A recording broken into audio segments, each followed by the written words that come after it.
আলহামদুলিল্লাহ আলহামদুলিল্লাহ ওয়াকাফা ওয়া সালামুন আলা ইবাদিয়াল্লাযীনা ইসতাফা আম্মা বা'দ। আল্লাহ রাব্বুল আলামিনের অসংখ্য শুকর আদায় করতেছি যে রব্বুল আলামিন আমাদেরকে দ্বিতীয় ভিডিওতেও অংশগ্রহণ করার তৌফিক দিয়েছেন। যারা আমার প্রথম ভিডিওটা দেখেন নাই অবশ্যই দেখে আসবেন।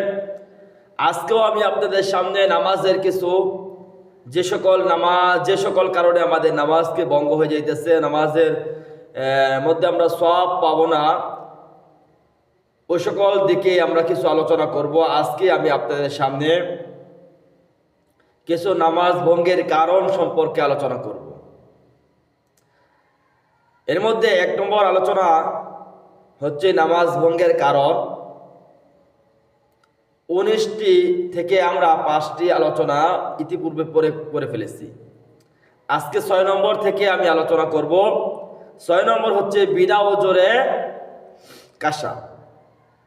বিনা ওজরে, কোনো ওজর ছাড়া কোনো কাশ আসে নাই, তারপরও যদি একজন মানুষে কাশ দেয় তাহলে কিন্তু তার নামাজ হবে না। অতএব বিনা ওজরে কাশি দিলে আমাদের নামাজ হবে না। আমাদেরকে বিনা ওজরে কাশি থেকে আমাদেরকে বিরত থাকতে হবে।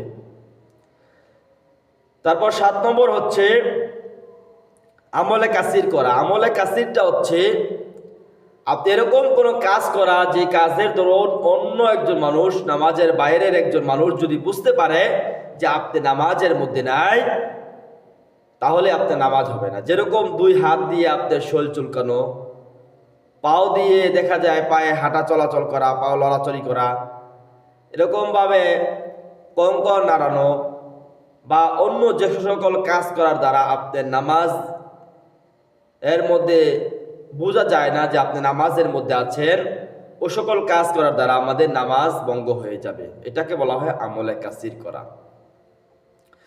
8 নম্বর হচ্ছে বিপদে কি বেদনায়। বিপদ হোক বেদনা হোক, দেখা যায় মশা আসছে, মশা লাগছে শরীরের মধ্যে, দেখা যায় একটু মশায় কামড় কারণে আপনি শব্দ করেছেন। বিপদে কি বেদনায় শব্দ করিয়া কাঁদা। বিপদ হোক বেদনা হোক কষ্ট হোক, কিন্তু শব্দ করিয়া কাঁদা যাবে না। যদি এরকম মনে মনে কাঁদা থাকে তাহলে চোখ দিয়ে পানি পড়ে, সেটা সমস্যা নাই।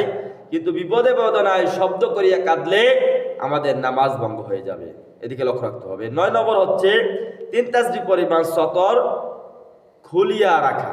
3 তাসবিহ পরিমাণ সতর খুলে রাখা। সতরটা এই পরিমাণ খোলা রাখা যে 3 তাসবিহ বলতে সুবহানাল্লাহ সুবহানাল্লাহ সুবহানাল্লাহ 3 বার বলা যায়, এই পরিমাণ খোলা রাখলে আমাদের নামাজ হবে না। 10 নম্বর হচ্ছে মুক্তাদি ব্যতীত অপর ব্যক্তির লোকমা লওয়া।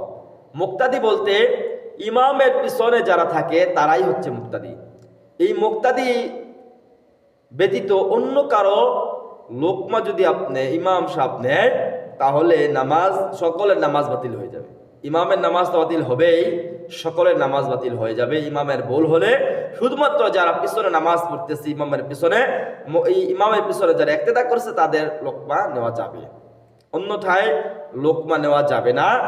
অন্য বাইরের মানুষের লোকমা নিলে আপনার নামাজটাই বাতিল হয়ে যাবে।